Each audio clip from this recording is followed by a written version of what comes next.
Let's start Show Your Work by Austin Kleon. Before the start, author gives us a quote of Henri de Balzac. It is for artists the great problem to solve is how to get oneself noticed. Creativity is not a talent; it is a way of operating. Said by John Cleese. A new way of operating. When I have the privilege of talking to my readers, the most common question they ask me are about self promotion. How do I get my stuff out there? How do I get noticed? How do I find an audience? How did you do it?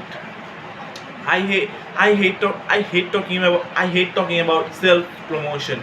Comedian Steve Martin famously dodges these questions with the advice: be so good they cannot ignore you. If you just focus on getting really good. Martin says people will come to you. I happen to agree. You don't really find an audience for your work. They find you, but it is not enough to be good. In order to be found, you have to be findable. I think there is an easy way of putting your work out there and making it discoverable while you're focused on getting really good at what you do.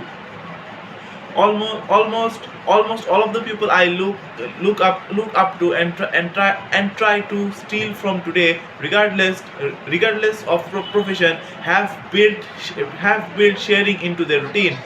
These people are smooth are smoozing at cocktail parties. They are too busy for that. They are cranking away in their studios, their laboratories, or their cubicles. But instead of maintaining absolute scarcity and hoarding their work, they are open about what they are working on, and they are consistently posting bits and pieces of their work, their ideas, and what they are learning online. Instead of wasting their time networking, they are taking advantage of the network by generously sharing their ideas and their knowledge. They often gain an audience that they can then leverage when they need it, for fellowship, for feedback, or for patronage. I want to create a kind of beginner's manual for this way of operating. So there, what I came up with it, a book for people who hate the very idea of self promotion, and an alternative, if you will, to self promotion. I going to try to teach you how to think about your work is as never ending process, how to share your process in a way that attracts people who might be interested in what you do, and how to deal with the ups and downs of putting yourself and your work out in the world. If Steal Like an Artist was a book about stealing influence from other people, this book is about how to influence other by letting them steal from you. Imagine if your next boss didn't have to read your resume because he already reads your blog. Imagine being a student and getting your first gig based on a school project you posted online. Imagine losing your job, but having a social network of people familiar with your work and ready to help you find a new one. Imagine turning a new side project or a hobby into your profession because you have a following that could support you. Or imagine something simpler and just as satisfying: spending the majority of your time, energy, and attention practicing a craft, learning a trade, or running a business, while also allowing for possibility that your work might attract a group of people who share your interests. All you have to do is show your work. Crafting something is a long, uncertain process. A maker should show her work. We comes to chapter 1. You don't have to be a genius. Chapter 1, section 1. Find a genius. Find a genius. Give give what you have to someone. It may be better than you dare to think. Said by Henry Wadsworth Longfellow. There is a lot of destructive myths about creativity, but one of the most dangerous is the long genius myth.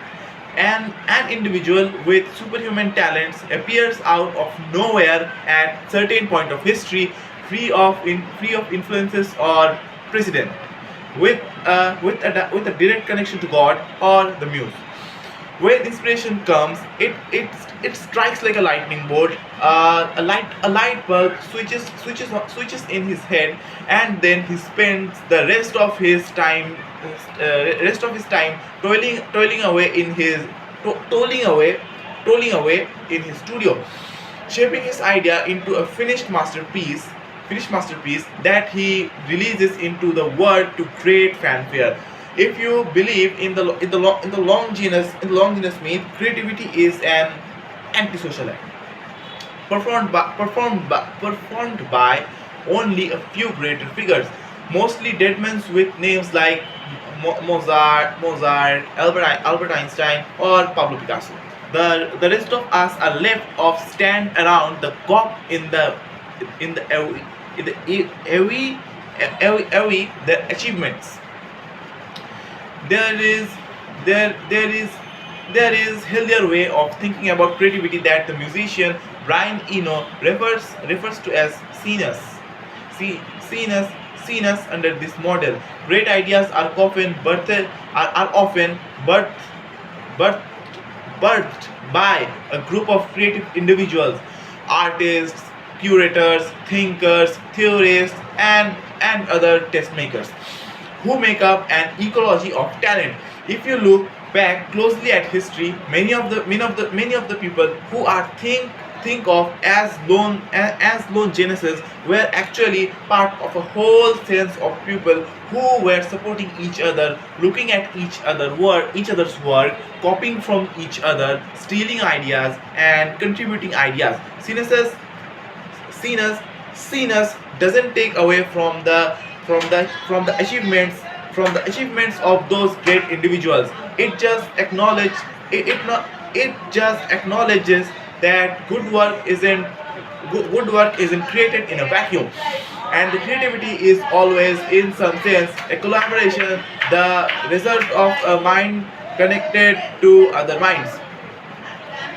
What I love about the idea of stillness is that it makes room in the story of creativity for the rest of us, the people who don't consider ourselves geniuses. Being a valuable part of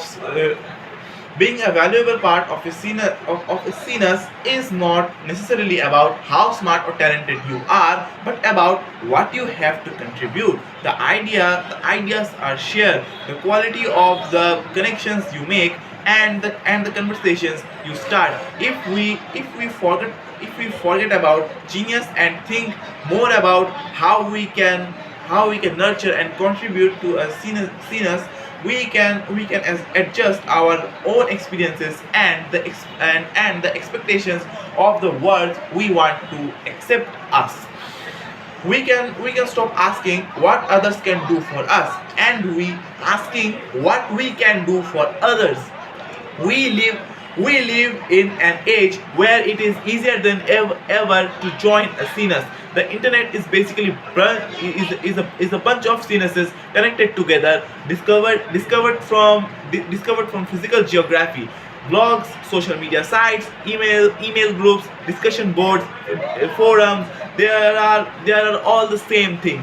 Virtual scenes where people go to hang out and talk about the things they care about.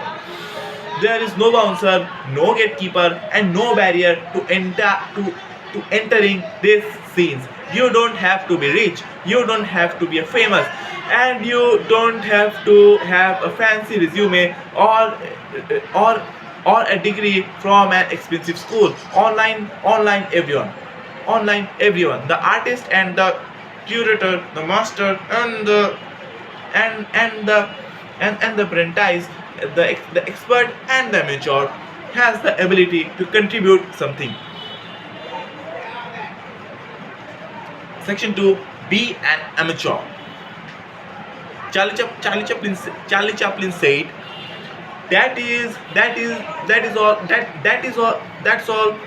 that's all any of us are amateurs. We don't live long enough to be anything else. We are all terrified of being revealed as amateurs, but in fact today it is amateur. The enthusiast who pursues her work in spirit of love. In French, the word means lover. Regardless of the potential for fame, money, or career, who often has the advantage over the professional because they have little to lose. Amateurs are willing to try anything and share the results. They take chances, experiment, the follow their whims. Sometimes in the process of doing things in an unprofessional way, they make new discoveries. In the beginner's mind, there are many possibilities.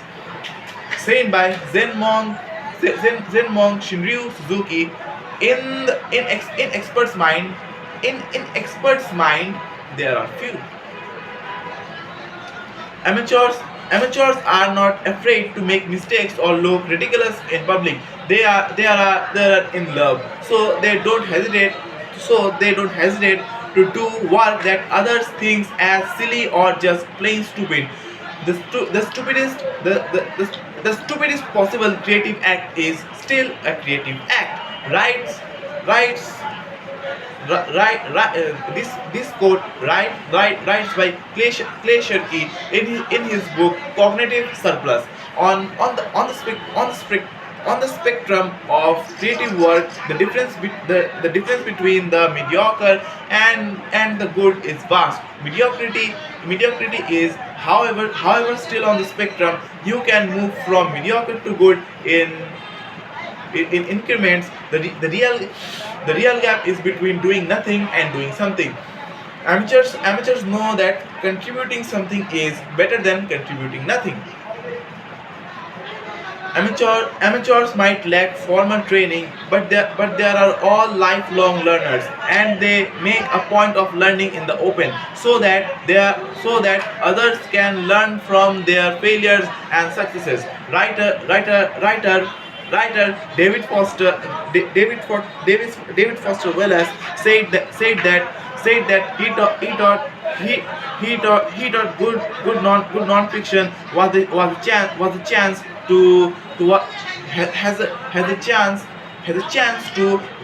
a chance to watch somebody reasonably bright, but also reasonably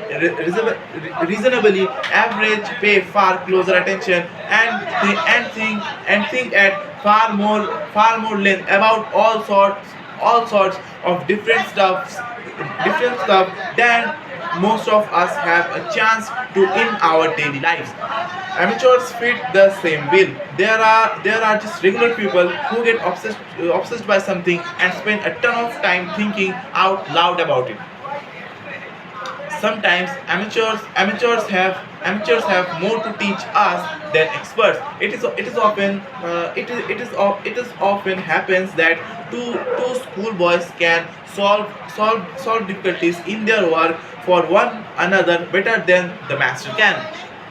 Wrote by wrote by author C.S. Lewis. The follow the fellow people the fellow people the fellow people can help more than the master because he knows less. The difficulty we want him to explain in one he has recently met. The expert made it so long ago he has forgotten. Watch amateurs at work can also inspire us to attempt the work ourselves. I saw Sex Pistols. They were terrible. I wanted to get up and be terrible with them. Said by New Order frontman Bernard Sumner. Raw enthusiasm is contagious. The world is changing at the world is changing at such a rapid rate that it is turning us all into amateurs. Even for professionals, the best way to flourish is to retain an amateur spirit and embrace uncertainty and the unknown. When Radiohead frontman Tom York was asked what hit of his greatest strength was, he answered that I don't know what I am doing. Like one of his heroes, Tom Waits. Whenever you feels like his songwriting is getting too comfortable or stale, he will pick up an instrument he does not know how to play and try to write with it. This is yet another trait of amateurs. They will use whatever tools they can get their hands onto try to get their ideas into the world. I am an artist man. Give a tuba and I will get you something out of it. Said by John Lennon. The best way the best way to get started on the path to sharing your work is to think about what you want to learn and make commitment to learning it in front of others. Find a scene, pay attention to what others are sharing, and then start taking notes of what they are not sharing. Be on the lookout for voids that you can fill with your own efforts. No matter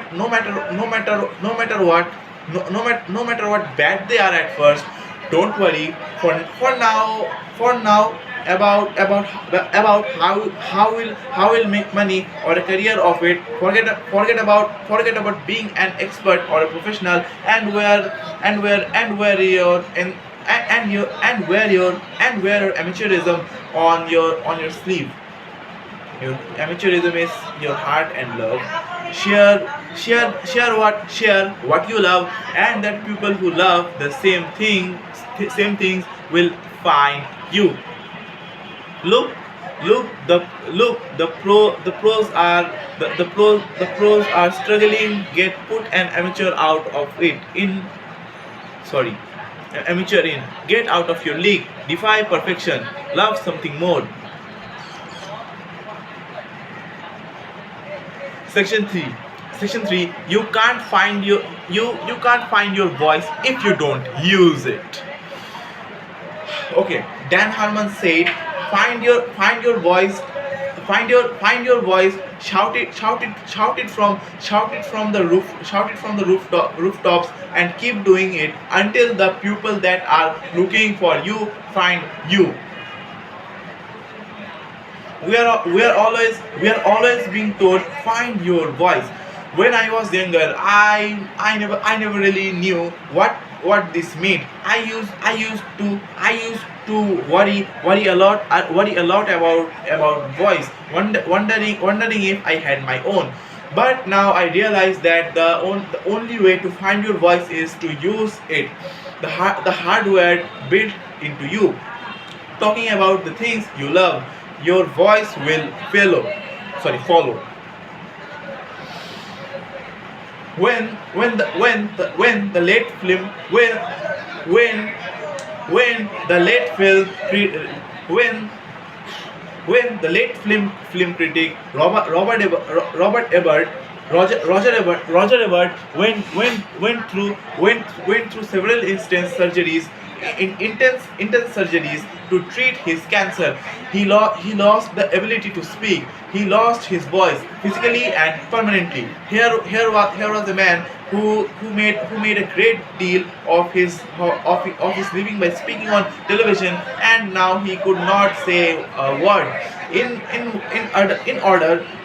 In order to communicate with his friends and family, he would have to either scribble responses on a pad of paper, or type on his Mac, and have the awkward computer voice read it loud through his laptop speakers. Cut off from everyday conversations. He poured himself into tweeting, posting to Facebook, and blogging at rogerbird.com. The ripped out posts at a breakneck speed, writing thousands of word about everything he could think of. His boyhood in urban urban Illinois, his love for steak and steak, his love for steak and shake, his conversations with famous movie actors, his thoughts on his thoughts on his inevitable death. Hundreds of people would respond to his posts, and he would respond back. Blogging become his primary way of communicating with the world. On the web, my real voice finds expression. He wrote. Ebert Ebert knew his time on this planet was short, and he wanted to share everything he could in the time he had left. He left. Mr. Ebert writes as if it were a matter of life and death. Wrote by journalist Janet Maslin, because it is. Ebert was blogging because he had to blog, because it was a matter of being here, because it was a matter of being heard or not being heard, a matter of existing or not existing. It sounds little it sounds a little extreme, but in this day and age, if your work isn't online, it doesn't exist. You will have opportunity to use your voices, to have your say, but so many of us are wasting it. If you want people to know about what you do, and things you care about, you have to share. A big quote by Steve Jobs, author is pasted here, that remembering that I will be dead soon is the most important tool I have even encountered to help me make the big choices in life, because almost everything, all external expectations, all pride, all fear of embarrassment of failure, these things just fail away in the face of death, leaving only what is truly important. Remembering that you are going to die is the best way I know to avoid the trap of thinking you have something to lose. You are already naked. Read read obituary read obituaries. Read obituaries. Read obituaries. Read obituaries. If all this sounds scary, or like a lot of work, consider this. One day you will be died. Most of us prefer to ignore this most basic fact of life, but thinking about our inevitable end has a way of putting everything into perspective. We have all read stories of near death experiences changing people's life. When George Lucas was a teenager, he almost died in a car accident. He decided every day now is an extra day. Dedicated himself to film and went on to direct Star Wars. When Coney, lead singer of the Flaming Lips, was 16 when he was held up while working at a Long John Silver's, he said, I realized I was going to die, and when that gets into your mind, it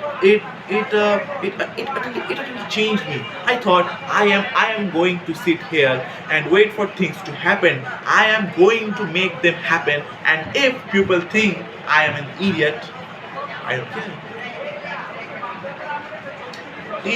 Tim Grinder, in his book We Learn Nothing, says that getting stabbed in the throat was the best thing was the best thing to ever happen to him. For a whole year he was happy and life was good.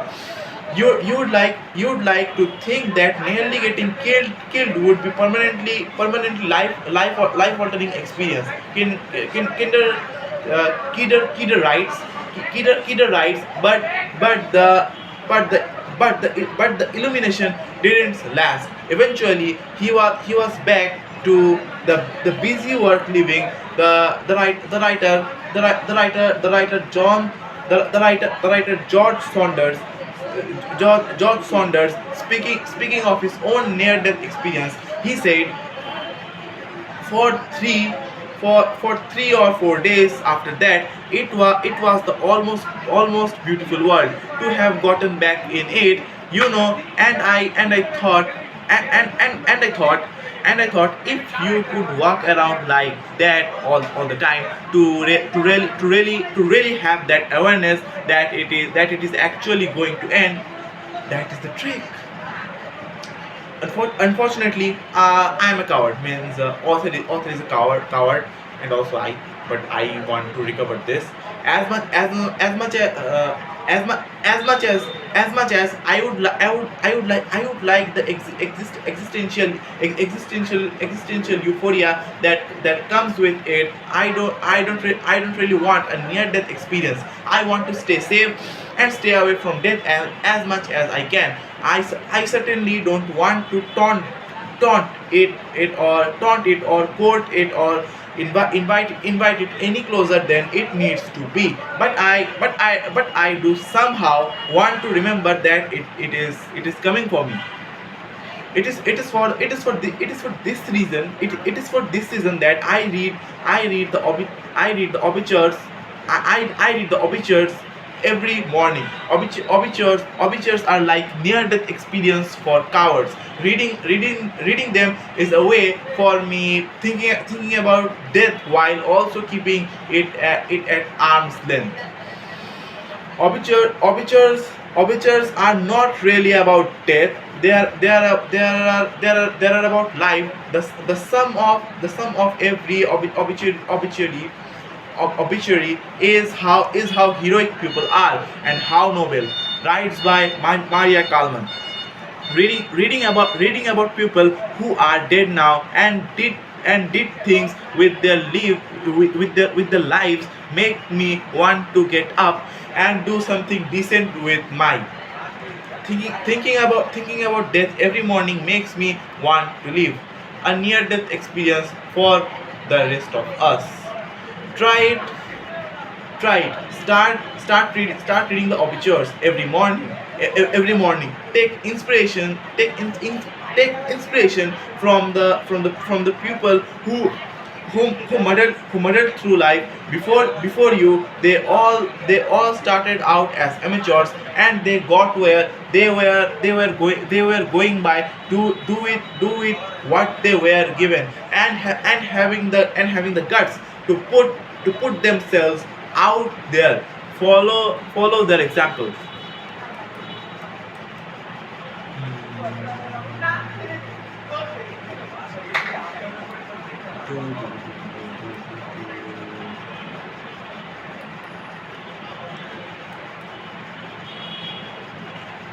Chapter 2. Okay, let's start. Chapter 2. Think process, not product.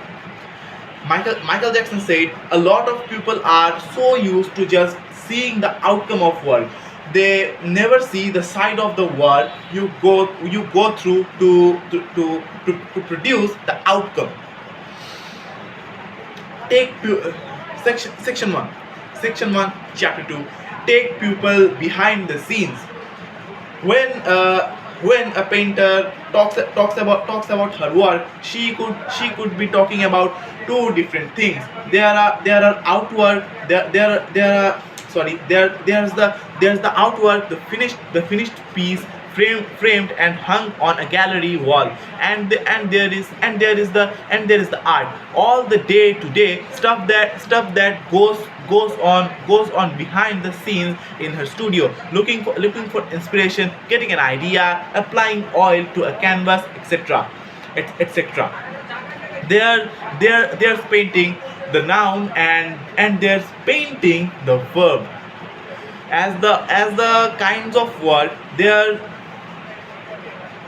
as in all kinds of work, there is a distinction between the painter process and the products of her process.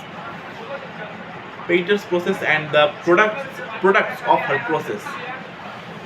Traditionally traditionally the artist has been trained to regard her creative process as something that should be to herself. The way of thinking is articulated by David Bales and Ted Orland in their work, out of fear. To all viewers but yourself, what matters is the product, the finished artwork. To you and you alone, what matters is the process, the experience of shaping the artwork. An artist is supposed to toil his sincerity, keeping her ideas and her work under lock and key, waiting until she has a magnificent project to show for herself before she tries to connect with an audience. The private details of art marking are utterly uninteresting to audience, because they are almost never visible to even knowable from examining the finished work. Right, right, right, right, Bayless and Orland.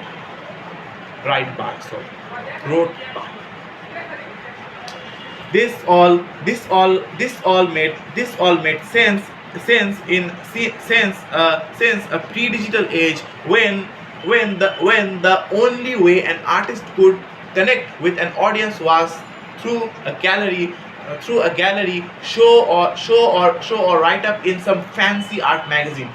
But today by taking advantage of the internet and social media, an artist can share whatever she wants, whenever she wants, and almost no cost. She can decide exactly how much or how little of her work and herself she will share, and she can be as open about her process as she want to. She can share her sketches and works in progress, post pictures of her studio, or blog about her influences, or her influences, inspiration, and tools. By sharing her day to day process, the thing she really cares about, she can form a unique bond with her audience. Too many too many artists to many artists, particularly those who grew up in the pre-digital era. This kind of openness and the potential and the potential vulnerability that goes along with sharing one's process is a terrifying idea. Where's the author Edgar Allan Poe writing in 1846, most he said most writers, poets in special prefer having it understood that they compose by species of fine frenzy and ecstatic institution and would would would positively shudder at letting the public take a peep behind the scenes. But human beings are interested in other human beings and what other human beings to do. People really do want to see how to sausage gets made. That is how designers Dan Provost and Tom Gerard Tom Gerard Tom Gerhard put it in their book on entrepreneurship. It will be exhilarating. They also added on by putting things out there consistently. You can form a relationship with your customers. It allows them to see the person behind the products. Audience not only want to stumble across great work, but they too long to be creative and part of the creative process.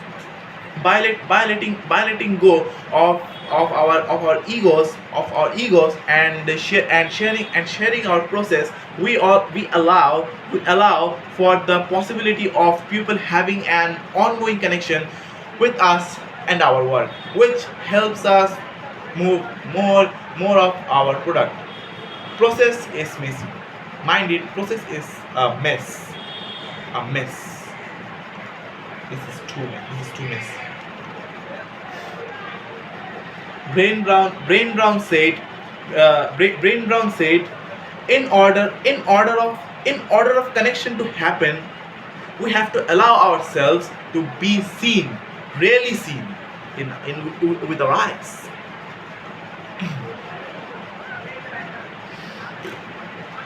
Become a documentarian of what you do. In 2013, the internet fell in love with the astronaut Chris Hadfield, commander of the International Space Station. Three years earlier, Hatfield and his family were sitting around the dinner table, trying to figure out ways to generate interest for the Canadian Space Agency, which like many space programs faced major budget cuts and needed more public support. His Hatfield's sons Ivan said, Dad wanted a way to help people connect with the real side of what an astronaut's life is. Not just the glamour and science, but also the day-to-day activities. Commander Hetfield wanted to show his work. Things fell into place when his son explained social media to him and got him set up on Twitter and other social networks. During his next 5 months mission, while performing all his regular astronautical duties, he tweeted, answered the questions from followers, posted pictures he had taken of Earth, recorded music, and filmed YouTube videos YouTube videos of himself clipping his nails, brushing his teeth, sleeping, and even performing maintenance on the space station. Millions of people ate it all up, including my agent, including my agent Ted, who tweeted, wouldn't normally watch video of a couple of guys doing plumbing the repair, but it is in space. Now, now it is face it. Now it is face it. Where are not all artists, or where are not all artists or astronauts? A lot of us go about our work and feel like we have nothing to show for it at the end of the day. But whatever the nature of your work, there is an art, there is an art to what you do. And there are people who would be interested in that art. If you only presented it to them in the right way. In fact, sharing your process might actually be most valuable if the products of your work are not easily shared. If you are still in the apprentice stage of your work, if you can't just lap up a portfolio and call it a day, or if your process doesn't necessarily lead to tangible finished products, how can you show your work, even even when when you have nothing to show? The first step is to scoop up the scraps and the residue of your process, and shape them into some interesting bit of media that you can share. You have to turn the invisible into something, other people can see. You make sorry you have to make stuffs. No one is going to give a damn fuck about your resume. They want to see what you have made with your own little fingers. Said by journalist David Carr, when he was asked if he had any advice for students. Become a documentarian of what you do. Start a work journal. Write your thoughts in a notebook, or speak to them into an audio recorder. Keep a scrapbook. Take a lot of photographs of your work at different stages, on the on at different stages in your process. Shoot video of your working. It isn't about making art. It is about simply keeping track of what is going on around you. Take advantage of all the cheap easy tools at your disposal. These days, most of us carry a fully functional multimedia studio around in our smartphones.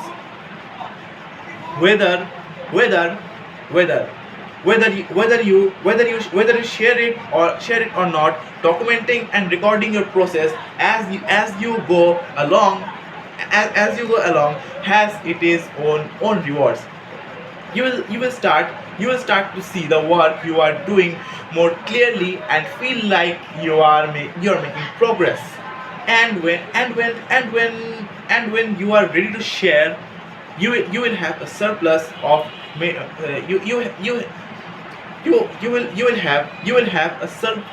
will have a surplus of material to choose from. The work is research, reference, drawing, plans, sketches, interviews, audio, photographs, video, pinboard, journals, prototypes, demos, diagrams, notes, inspiration, scrapbook, stories, and collection. Here, with that, we reached into 43rd. We finished till 43rd page. Alhamdulillah. Till second chapter also comes to an end. Eight more chapters are left. I inshallah covered them all. Next video we are in the next video we cover we are start from chapter 3. Till then, assalamu alaikum.